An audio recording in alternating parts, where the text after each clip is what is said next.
Les travaux d'amélioration de l'usine de Sainte-Germaine à Luçon battent actuellement leur plein.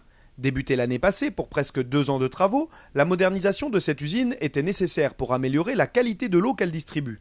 Une constante dans la politique menée par Vendéo. Vendéo est certainement un des territoires donc au niveau national, rural, qui investit le plus sur la refonte de ses usines, de ses châteaux d'eau et de ses réseaux. On a un des meilleurs réseaux rural de France. Et donc l'investissement des usines est régulier et donc on investit énormément donc, chaque année par rapport donc, aux recettes de Vendéo, bien sûr. Un site de pompage nécessaire pour diversifier les sources d'approvisionnement sur le département. La Vendée donc, est desservie énormément par donc, les eaux de barrage.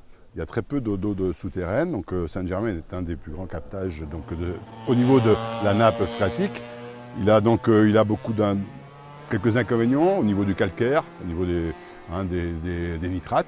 Et donc il y avait une nécessité de refaire donc, cette usine entièrement pour pouvoir développer aussi son secteur d'alimentation. Des eaux captées qu'il faut traiter avant d'être redistribuées. On va la chercher dans le sous-sol. Cette eau, naturellement, présente des caractéristiques qui lui sont spécifiques pour ici, avec une présence d'énormément de calcaire, d'un peu de nitrate. Donc ce que l'on réalise, c'est tout simplement enlever le calcaire, donc décarbonatation, calcaire-décarbonatation, on l'enlève pour en faire une eau beaucoup plus douce, et puis les nitrates de la dénitrification, où des petites bactéries vont les manger, parce que pour se développer, elles ont besoin de manger de l'azote. Donc elles vont manger de l'azote, et là, on va envoyer une eau qui est tout à fait conforme à la consommation et qui va être similaire un petit peu aux eaux que l'on retrouve par ailleurs sur l'ensemble du département. L'un des éléments majeurs de ce procédé est la décarbonatation, dont la tour vient d'être installée devant les élus et les techniciens, venus faire un point sur cette construction et le respect du calendrier. Donc la mise en place de cette tour-là a été programmée dans ces jours-ci et donc ça nous donne en perspective la livraison d'un bâtiment et d'infrastructures tout finalisé pour le mois d'octobre cette année. Donc c'était un petit peu la programmation que nous avions pu imaginer avec une période de test de l'hiver et on va dire en pleine mesure, une pleine capacité pour l'été 2019.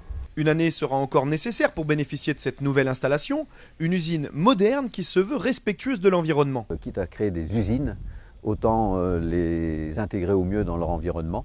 C'est la raison pour laquelle on parle de dénitrification et non de dénitratation. La dénitratation, on aurait joué de la chimie. Là, on laisse faire les bactéries, c'est naturel.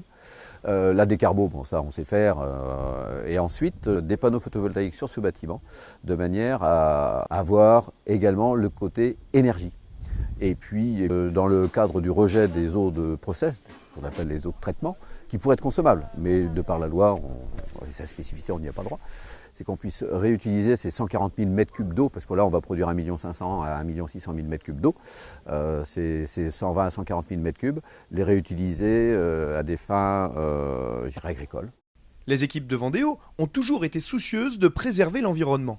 Dans nos barrages, avec la qualité des eaux, nous mettons en place des périmètres de protection, des contrats de territoire pour améliorer la qualité de l'eau brute. Ça, c'était déjà en cours depuis une vingtaine d'années.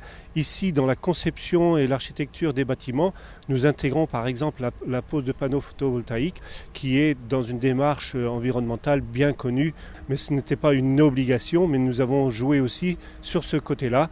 L'eau potable, c'est aussi un environnement protégé pour tous. Des travaux qui se poursuivront encore quelques mois avant d'entrer dans une phase de test, afin d'améliorer sans cesse la qualité de l'eau distribuée par Vendéo.